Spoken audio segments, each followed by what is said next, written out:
प्रधानमंत्री नरेंद्र मोदी ने चंडीगढ़ में पंजाब के पूर्व मुख्यमंत्री प्रकाश सिंह बादल को दी श्रद्धांजलि। मुख्यमंत्री मनोहर लाल ने भी श्रद्धासुमन किए अर्पित।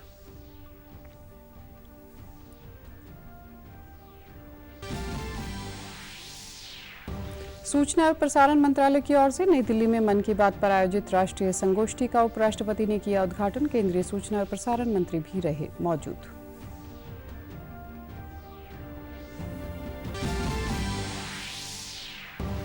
मुख्यमंत्री ने पंचकुला में हरियाणा जल संसाधन प्राधिकरण द्वारा आयोजित 2 दिवसीय जल संगोष्ठी अमृत जल क्रांति के उद्घाटन सत्र को किया संबोधित।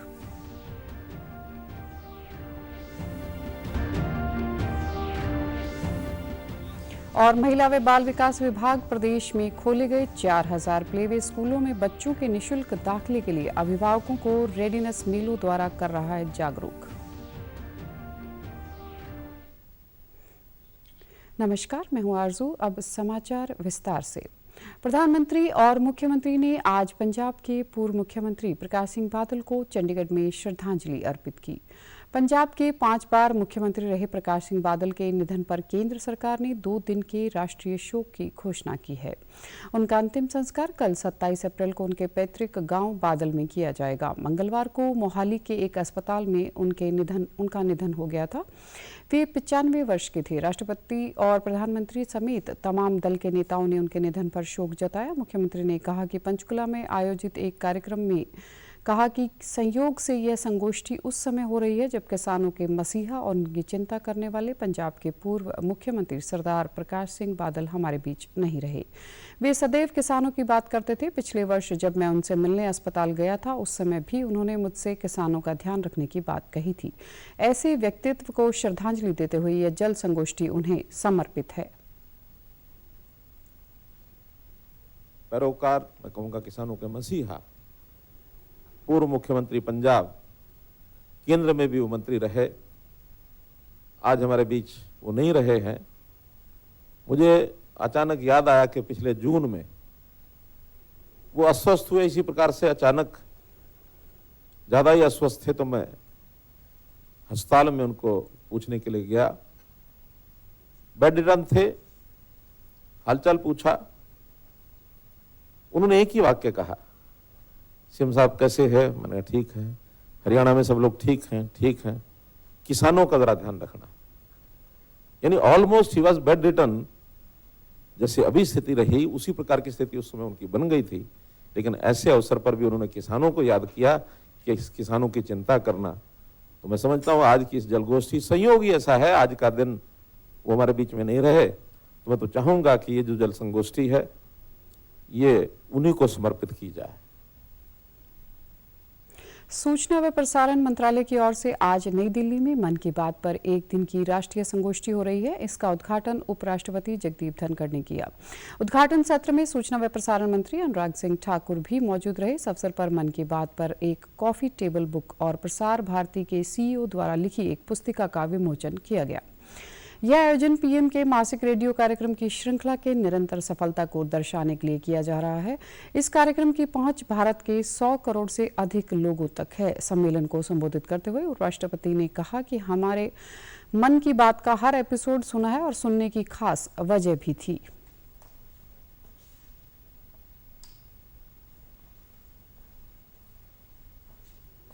एपिसोड नहीं छोड़ा है।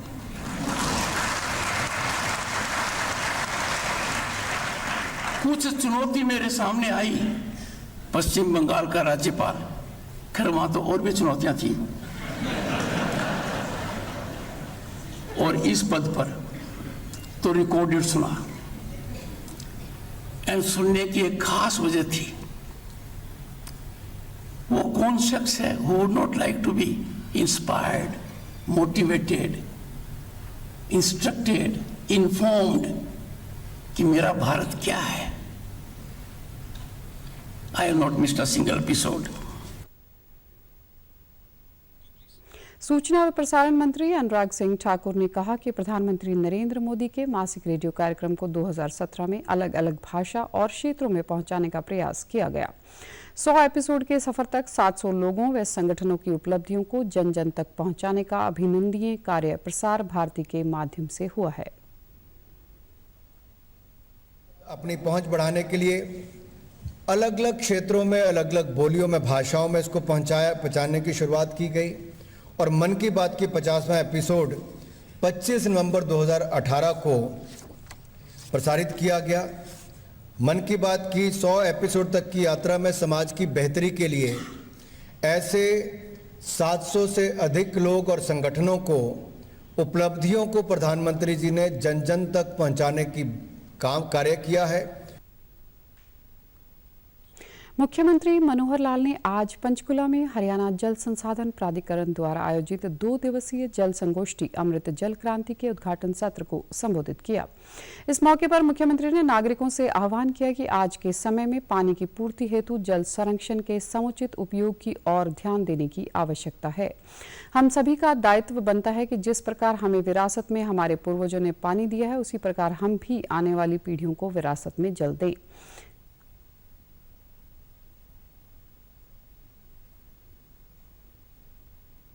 कर सकते हैं, जरूर करें। पानी की प्राप्ति से लेकर पानी की खपत और उसके बाद पानी की ट्रीटमेंट, उसका रीयूज और फिर पानी का भंडारण, पानी का चैनलाइजेशन और पानी हमारे लिए इतना कम ना हो जाए कि अगली पीढ़ी, आने वाली पीढ़ी हमको कहीं कहे कि हमारे पूर्वज जो है वो उनको कोई समझ नहीं थी, अकल नहीं थी। तो जैसे हमें पानी जो है विरासत में यहाँ तक मिला है, हम अगली पीढ़ी को भी पानी विरासत में दे करके जाए। सीएम ने कहा कि पानी संग्रहण और उसके प्रबंधन का काम करने के लिए 3R यानी रिड्यूस, रिसाइकल और रीयूज की अवधारणा को अपनाने की आवश्यकता है। इसलिए अधिक से अधिक ट्रीटेड वाटर का उपयोग करना होगा। उन्होंने कहा कि ट्रीटेड वाटर के उपयोग को बढ़ावा देने के लिए प्रदेश में 200 एसटीपी और वेस्ट वाटर ट्रीटमेंट प्लांट लगाए गए हैं।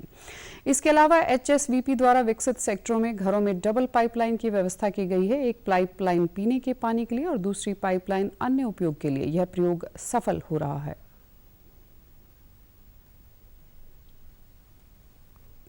प्लांट्स लगभग इतने लगे हैं जिसका 700 क्यूसेक पानी हम जो है रीयूज कर रहे हैं, 1800 MLD। लेकिन वो हमारी कुल उपयोग का बहुत थोड़ा है। उसको हम बहुत अच्छे तरीके से उपयोग कर सकते हैं। वो हम इरिगेशन के लिए कर सकते हैं, वो हम उद्योग के लिए कर सकते हैं, वो हम घर में अतिरिक्त पानी के अतिरिक्त जो उपयोग हैं उसमें कर सकते हैं। महिला व बाल विकास विभाग द्वारा प्रदेश में खोले गए 4000 प्लेवे स्कूलों में बच्चों के निःशुल्क दाखिले के लिए अभिभावकों को जागरूक करने के लिए रेडीनेस मेलों का आयोजन किया जा रहा है। फतेहाबाद जिले के भरपूर गांव में आयोजित रेडीनेस मेले में विभाग के सुपरवाइजर सुमन लता ने बताया कि प्लेवे स्कूलों में 3 से 6 साल तक के बच्चों के लिए खेल खेल में पढ़ाने की व्यवस्था की गई है। अब लोगों का रुझान प्ले स्कूलों की तरफ काफी बढ़ गया है। सरकार द्वारा स्कूलों में आधुनिक तकनीक से बच्चों के सर्वांगीण विकास के लिए उन्हें प्रशिक्षित भी किया गया है और आंगनवाड़ी वर्कर लोगों को जागरूक कर रही हैं।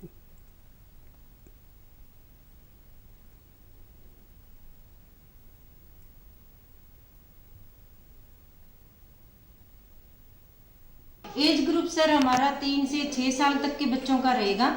ये 3 साल तक हमारे पास रहेंगे और इसमें हर एक लेवल जैसे 3 से 4, 4 से 5 और 5 से 6 तीनों अलग अलग कैटेगरी के अकॉर्डिंग ही बच्चों को प्री स्कूल एजुकेशन दी जाती है। रिपोर्ट कार्ड होता है।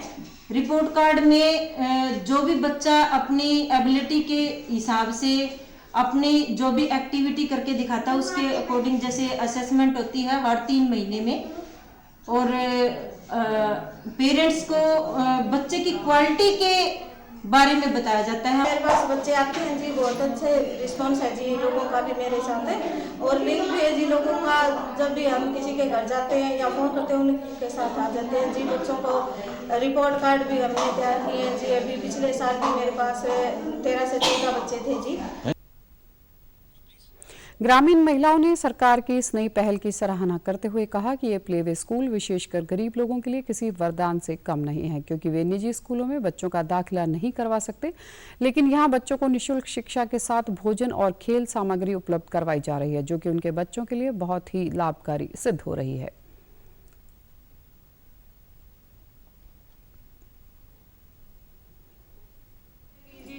ਜਿਹੜੇ ਬੱਚੇ ਕਈ ਅਫੋਰਡ ਨਹੀਂ ਕਰਦੇ ਘਰ ਪ੍ਰਾਈਵੇਟ ਸਕੂਲ ਚ ਪੜਾਉਣ ਦੀ, ਯਾਨੀ ਇਹ ਸਾਰੀ ਇੰਪਰੂਵਮੈਂਟ ਸਾਰੀ ਇੱਥੇ ਆਂਗਨਵਾੜੀ ਸਕੂਲ ਜੋ ਵੀ ਆ ਇੱਥੇ ਸਾਰੀ ਇੰਪਰੂਵਮੈਂਟ ਕਰੀ ਜਾਂਦੀ ਹੈ ਬੱਚੇ ਦੀ ਤੇ ਪ੍ਰਾਈਵੇਟ ਸਕੂਲ ਦੇ ਵਿੱਚ ਜਾਣ ਸਾਰੀ ਬੱਚੇ ਨੂੰ ਸਿੱਧਾ स्टडी ਤੇ ਲਾ ਦਿੰਦੇ ਆ ਜੀ। बहुत फायदा है जी, खेलने का, कूदने का, फिर पढ़ाई करने का, खाने का, पीने का, सारा बच्चा उरे सीखेगा। सरकार नु कहे जी भी उरे पढ़ाओगे जी। छत्तीसगढ़ के दंतेवाड़ा में हुए बड़े नक्सली हमले में 11 जवान शहीद हो गए। दंतेवाड़ा के अरनपुर क्षेत्र में फोर्स को लेकर जा रहे सेना के वाहन पर आईईडी से हमला किया गया। नक्सली विरोध अभियान के लिए रवाना किए गए सेना का यह दल अरनपुर थाना क्षेत्र में गश्त के बाद वापस लौट रहा था। केंद्रीय गृह मंत्री अमित शाह ने कहा कि छत्तीसगढ़ पुलिस पर हुए कायरतापूर्ण हमले से क्षुब्ध हूं। उन्होंने शहीद जवानों के शोक संतप्त परिवारों के प्रति संवेदनाएं व्यक्त की। गृह मंत्री ने मुख्यमंत्री भूपेश बघेल से मामले की पूरी जानकारी ली है और केंद्र से राज्य को हर संभव सहयोग का आश्वासन दिया है। सोमनाथ में सौराष्ट्र तमिल संगमम के समापन समारोह को वीडियो कॉन्फ्रेंस के माध्यम से संबोधित करते हुए प्रधानमंत्री मोदी ने लोगों से देश की विविधता को समझने और इसमें रमने की अपील की। प्रधानमंत्री ने भारत को विविधता की भूमि बताते हुए कहा कि यह विविधता ही हमें एक राष्ट्र के रूप में मजबूती प्रदान करती है। उन्होंने कहा कि सौराष्ट्र तमिल संगमम केवल दो क्षेत्रों का संगम नहीं बल्कि यह दो प्राचीन सभ्यता, संस्कृतियों और देश की एकता की साझी विरासत का प्रतीक है।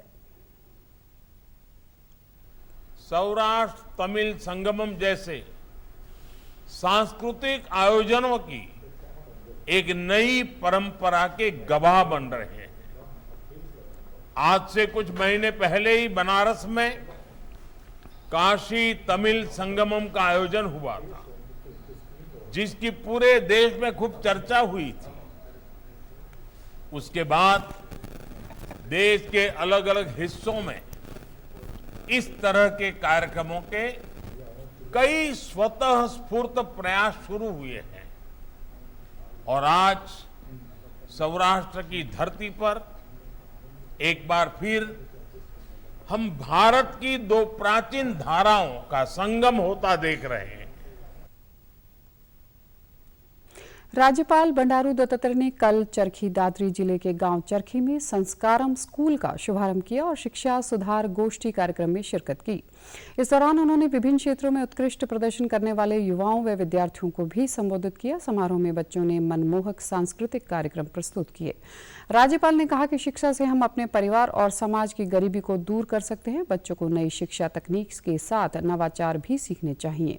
संस्कारों के बिना शिक्षा का कोई औचित्य नहीं है। शिक्षा के साथ साथ परिवार में संस्कार भी बहुत जरूरी हैं। उन्होंने कहा कि प्रधानमंत्री ने देश को जो नई शिक्षा नीति प्रदान की है उसके सकारात्मक परिणाम भविष्य में हमारे सामने आएंगे। कार्यक्रम की अध्यक्षता करते हुए भाजपा प्रदेश अध्यक्ष ओम प्रकाश धनखड़ ने कहा कि हमारे मेहनतकश युवाओं की योग्यता को विकसित देशों में पहचाना जाएगा तो प्रदेश की तस्वीर और निखर कर सामने आएगी। जितना पैसा है उतना बड़ा आदमी है, लेकिन मैं कह रहा हूँ पैसा जो है धनवान हो सकता, लेकिन ज्ञानवान नहीं, विज्ञानवान नहीं, सम्मानवान नहीं। कौन है सम्मानवान?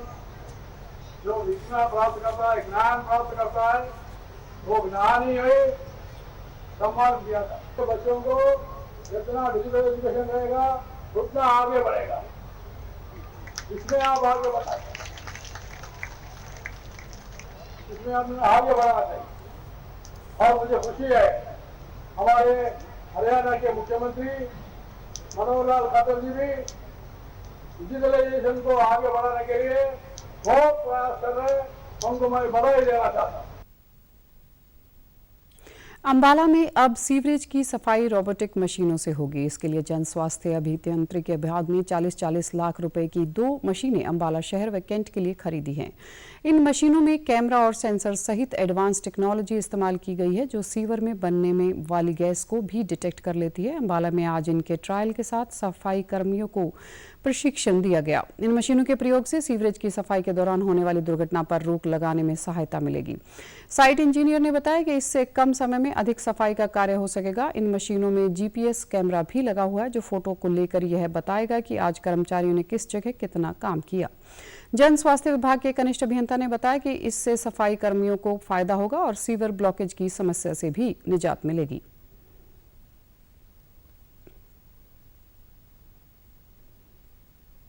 फुली रोबोटिक मशीन है, सेंसर बेस्ड जो मशीन है। इसमें क्या है कि एक जो स्टैंड यूनिट है जो आप देख रहे हैं, एक बाहर जो कैमरा की एक दो स्क्रीन लगी हुई है और जो गैस सेंसर है लगे हुए, वो उस पर गैसेस वगैरह डिस्प्ले रहती है। और जो बीच का जो रोबोटिक यूनिट है ये अंदर जाता है और जो कॉर्नर्स वगैरह है वो क्लीन इससे हो जाती है, क्योंकि इसके साथ क्या है कि एक रोबोटिक आर्म है। जन रोबोटिक एक एजेंसी है, फर्म है, उसके द्वारा ली गई है। इसकी लगभग कॉस्ट 40 लाख के अराउंड है। बेनिफिट्स इसका ये है, मोस्टली बरसात के पानी में जैसे ब्लॉकेज की समस्या हो जाती है, पानी ज़्यादा ओवरफ्लो हो जाता है, तो जो गलियों का स्ट्रीट का पानी है वो इकट्ठा होता है। अगर ब्लॉकेज उसको रिमूव पहले कर देंगे तो पानी की स्थिति है जो वहाँ ऊपर नहीं खड़े होने की, ओवरफ्लो होने की स्थिति है जो वो शहर में नहीं होने की, उसके बड़ा बेनिफिट मिलेगा उसको। स्थानीय लोगों ने खुशी जताते हुए कहा कि इन रोबोटिक मशीनों के प्रयोग से बरसात के मौसम में जमा होने वाले जल भराव से जल्द निजात मिलेगी।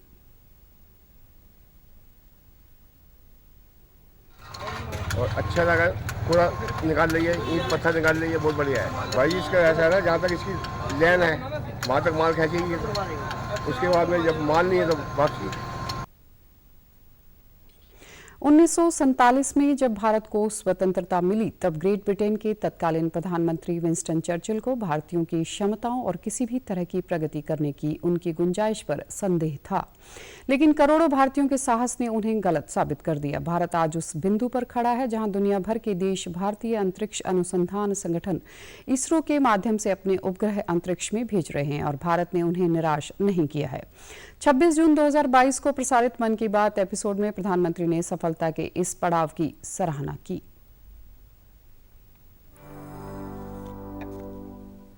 युवाओं के लिए आकाश छूना सपनों को साकार करने का पर्याय होता है। आज हमारा भारत जब इतने सारे क्षेत्रों में सफलता का आकाश छू रहा है तो आकाश या अंतरिक्ष इससे अछूता कैसे रह सकता है। बीते कुछ समय में हमारे देश में स्पेस सेक्टर से जुड़े कई बड़े काम हुए हैं। देश की इन्हीं उपलब्धियों में से एक है इन स्पेस नाम की एजेंसी का निर्माण। एक ऐसी एजेंसी जो स्पेस सेक्टर में भारत के प्राइवेट सेक्टर के लिए नए अवसरों को प्रमोट कर रही है। इस शुरुआत ने हमारे देश के युवाओं को विशेष रूप से आकर्षित किया है।